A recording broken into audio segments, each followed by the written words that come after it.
기라성 같은 선배님들의 목소리를 듣고 자라왔다. 고등학생 때도 성인이 돼서도 이따금씩 삶 곳곳에서 그 목소리들이 들렸다. 그래서 내레이션이 좋았나 보다. 그래서 아나운서가 되고 싶었나 보다. 내가 지금은 그분들의 후배가 됐다는 사실이 아직도 종종 믿기지 않는다. 따뜻한 눈빛으로 말을 건네주실 때면 참 좋다. 문득 나무위키에 선배님들 성함을 검색해보다가 놀랐다. 내가 닮고 싶은 선배님들의 나이가 생각보다 많으시다. 시간이란 참 빠르다. 이분들께서 퇴임을 하시면 난 어떤 목소리에 기대야 할까? 내가 그 뒤를 이을 수 있을까? 내가 아닌 다른 사람을 생각하며 정년이 연장되길 바란 건 처음이다. 마음껏 의지할 수 있는 분들께서 내 곁에 오래오래 있어 주시면 좋겠다. 일어나지도 않은 일에 대해 또 걱정을 했다. 7년은 좋게 더 지난 뒤의 일이다. 그러면 그동안 연락을 많이 드리자. 더 자주 찾아가서 기술을 배우자. 목소리로 선배들의 뒤를 이으리라. 이 낭독 프로젝트도 그런 이유에서 시작했다.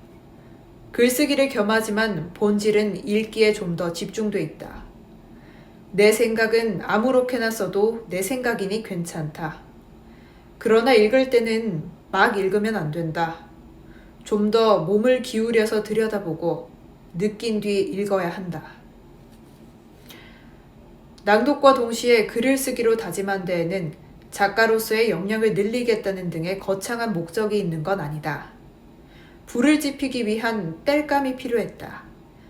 다른 사람이 쓴 글, 시중에 있는 책을 소재로 읽었다가는 저작권 문제가 있겠다 싶었다. 이런 나름의 이유 또는 변명 때문에 낭독을 자꾸만 미뤄왔다. 그래서 직접 글을 쓰기로 했다. 그리고 어느 정도 구속력을 더해줄 동반자 둘을 모집했다. 낭독에 도전해보면 곧 호흡의 한계를 느낀다. 들이쉬고 내쉬는 게 참 어렵다. 말도 생각도 그만큼 드릴 것은 드리고 내보낼 것은 내보내는 것이 호락호락하지가 않다.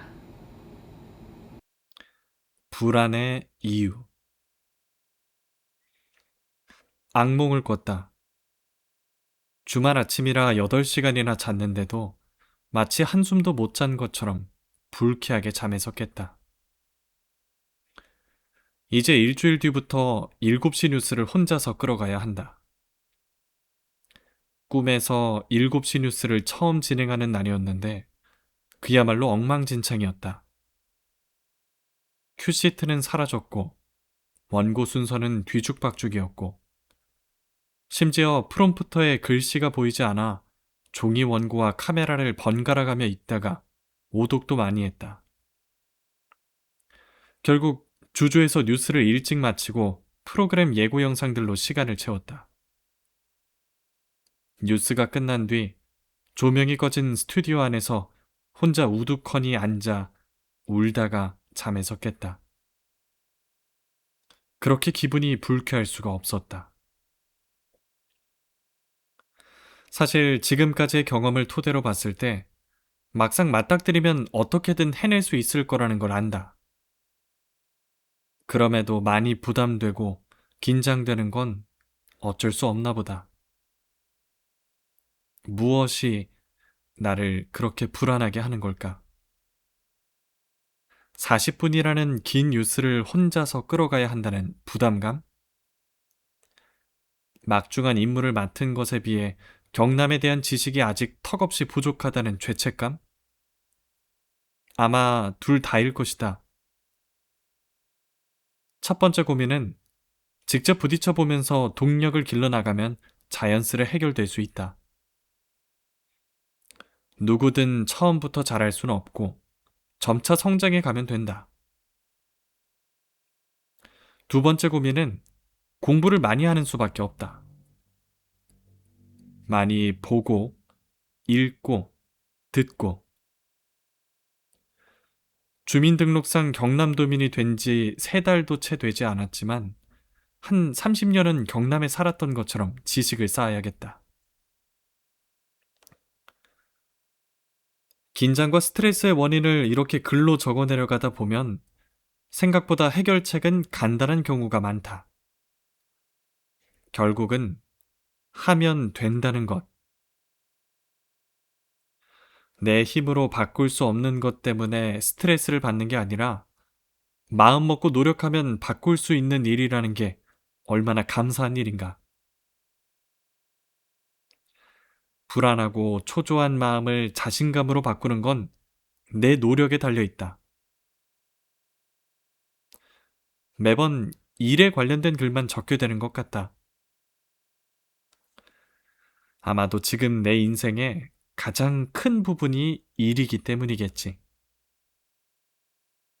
일단은 눈앞에 놓인 일에 집중해서 잘 해내고 싶은 마음뿐이다. 고등학생 때는 영어 특기자로 대학에 가고 싶었다. 토플 스피킹 템플릿을 외우고 서울까지 가서 영어 토론 대회에 나가고 또래 친구들과 모의 유엔을 개최하며 포트폴리오를 쌓았다. 그럼에도 영어를 할 땐 매 순간 불편했다.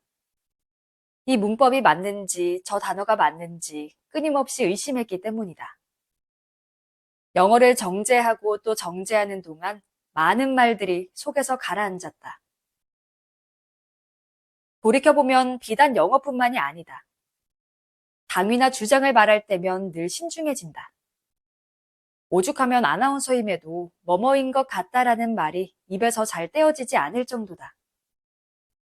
자신감이 없는 걸까 하면 그건 아닌 것 같다.